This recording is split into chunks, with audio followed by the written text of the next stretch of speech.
La mobilisation contre la réforme des retraites qui se poursuit donc et pourrait entraîner également des pénuries dans les stations-service françaises. À Marseille, les dockers et les salariés des raffineries continuent de bloquer et de faire grève. Conséquence, des files d'attente interminables à la pompe sont de retour. Reportage de Nina Pavan dans la station de la Pomme à la sortie de Marseille.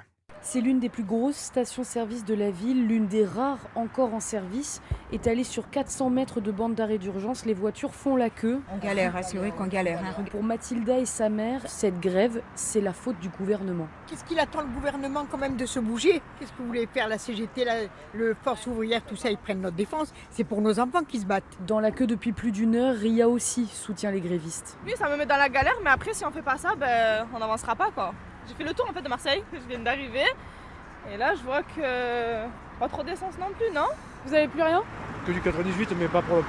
Ah, ok. Et donc là pour vous? Une heure d'attente pour rien du tout.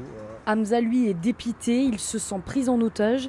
Il aura à peine assez d'essence pour rentrer chez lui. On souffre tous là. Là, les raffineurs, ils nous prennent en otage. Et je travaille en dehors de Marseille, donc c'est très très chaud. Une nouvelle station en pénurie, comme la quasi-totalité de la ville qui vit au rythme des livraisons. Marseille, Nina Pavan, Europe 1.